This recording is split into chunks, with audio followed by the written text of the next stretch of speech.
అందరికీ నమస్కారం. Welcome to Swadharma education. Parents అయినా పిల్లలైనా ఆల్మోస్ట్ 6th-7th క్లాస్ నుంచి వాళ్ళ టార్గెట్ కనుక ఐఐటి కానీ నీట్ కానీ ఇలాంటి ఎగ్జామ్స్ ఉన్నట్టయితే 6th-7th క్లాస్ నుంచే ఫౌండేషన్ తీసుకుందామని చాలామంది ఆలోచిస్తుంటారు.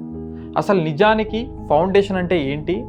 మార్కెట్లో ఫౌండేషన్ అనే పేరుతోటి ఒక రాంగ్ స్ట్రాటజీ అనేది బిల్డ్ అయిపోయింది. సోకాల్ నంబర్ 1, నంబర్ 2 కాలేజెస్లో, స్కూల్స్లో కూడా ఈ ఫౌండేషన్ అనేది రాంగ్ వేలో పోర్ట్రే చేస్తున్నారు.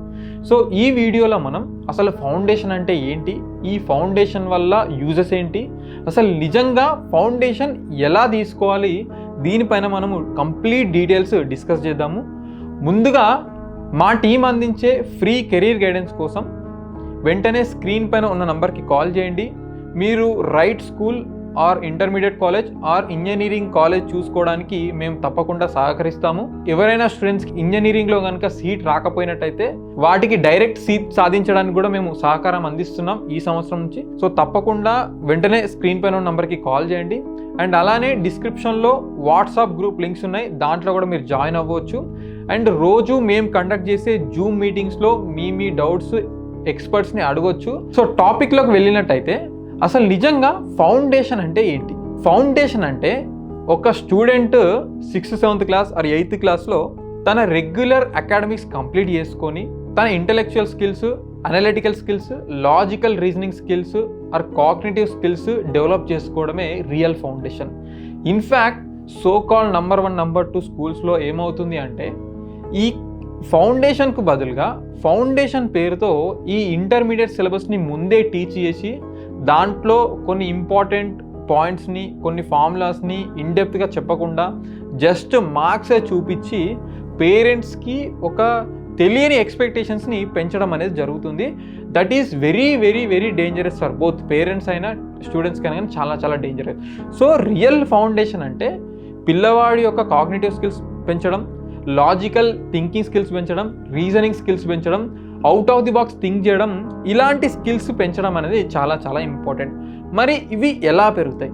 ఇవి ఎలా పెరుగుతాయి అంటే బాగా యాప్ట్యూడ్ చేయడం వల్ల అండ్ పజిల్స్ సాల్వ్ చేయడం వల్ల, రీజనింగ్ టాపిక్స్ సాల్వ్ చేయడం వల్ల ఈ స్కిల్స్ అన్నీ పెరుగుతాయి. సో ఇవన్నీ ఎప్పుడు స్టార్ట్ చేయొచ్చు అంటే ఒక స్టూడెంట్ వాళ్ళ రెగ్యులర్ అకాడమిక్స్ పర్ఫెక్ట్గా కంప్లీట్ చేసిన తర్వాత అప్పుడు ఫౌండేషన్ మీద ఫోకస్ చేయడం అనేది చాలా చాలా ఇంపార్టెంట్. బట్ ఇక్కడ మార్కెట్లో బయట ఏమైపోతుందంటే స్టూడెంట్స్ రెగ్యులర్ అకాడమిక్స్ సరిగ్గా చదవకపోయినప్పటికీ ఈ ఫౌండేషన్ అని చెప్పేసి ఎక్స్ట్రా సిలబస్ అని చెప్పేసి ఇంటర్మీడియట్ సిలబస్ చదవడం వల్ల వాళ్ళకి పేరుకు మార్క్స్ వస్తున్నాయి కానీ బేసిక్స్ మిస్ అవుతున్నాయి. దీని ఎఫెక్ట్ వన్స్ వాళ్ళు రియల్ ఎగ్జామ్కి ఆ ఇంటర్మీడియట్లో ప్రిపేర్ అయినప్పుడు తప్పకుండా మీరు ఆ రిజల్ట్స్ చూడొచ్చు. అక్కడ మీ మార్క్స్ డిక్లైన్ అవ్వడం కానీ లేకపోతే కాన్సెప్చువల్గా స్ట్రాంగ్ లేడని మీకు అప్పుడు అర్థమవుతుంది. సో అందుకని ఈ రియల్ ఫౌండేషన్ ఓరియంటెడ్గా నడుచుకోవడం అనేది చాలా చాలా ఇంపార్టెంట్. మరి ఈ ఫౌండేషన్లో ఇప్పుడు నేను చెప్పినట్టుగా ఈ ఫౌండేషన్లో ఇలాంటి స్కిల్స్ పెంచుకోవడం వల్ల యూజ్ ఏంటి? ఇప్పుడు మనం మాట్లాడుకుంటున్న ఈ ఎగ్జామ్స్ సోకాల్డ్ ఐఐటి కానీ లేకపోతే నీట్ కానీ ఇవి ఇండియాలో the most important exams. And in fact ఐఐటిలో సీట్ రావడం అంటే ఇన్ఫ్యాక్ట్ ఇండియాలో ద బెస్ట్ బ్రెయిన్ అని చెప్పొచ్చు.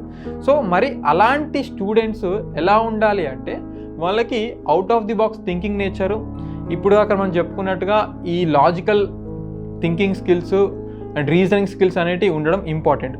సో ఈ స్కిల్స్ ఎందుకు ఇంపార్టెంట్, ఇవి ఐఐటి ఎగ్జామ్ ప్రిపరేషన్కి ఎలా యూజ్ అవుతాయి చూస్తే, ఐఐటిలో క్వశ్చన్స్ ఎప్పుడు కానీ ఎలా ఉంటాయంటే మల్టిపుల్ కాన్సెప్ట్స్ లింక్ చేసి ఉంటాయి.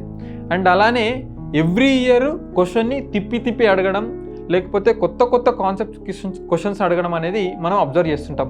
మరి ఇలా కొత్త క్వశ్చన్స్ని డిఫరెంట్ వేలో అప్రోచ్ ఉండే క్వశ్చన్స్ని ఆన్సర్ చేయాలి అంటే ఒక నార్మల్ మూస పద్ధతిలో చదివితే అది ఇంపాసిబుల్. డిఫరెంట్గా థింక్ చేయడం ఆర్ ఈ అప్రోచ్లో వెళ్తే ఆన్సర్ రానప్పుడు ఇంకా ఏ అప్రోచ్లో వెళ్ళాలి ఆర్ ఒక కాన్సెప్ట్లో ఎన్ని రకాల క్వశ్చన్స్ ఉంటాయో అన్ని రకాలు ఆలోచించే సామర్థ్యం ఎప్పుడు వస్తుందంటే వాళ్ళకి ఎక్సెప్షనల్ థింకింగ్ స్కిల్స్ ఉన్నప్పుడు మాత్రమే. సో ఇవన్నీ డెవలప్ అయ్యేది ఫౌండేషన్లో.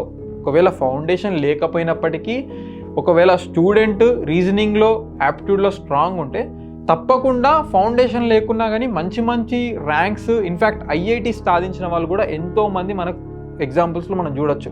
సో ఫౌండేషన్ అనేది మీకు ఆల్రెడీ డెఫినేషన్ చెప్పాను, ఫౌండేషన్ యొక్క ఇంపార్టెన్స్ చెప్పాను.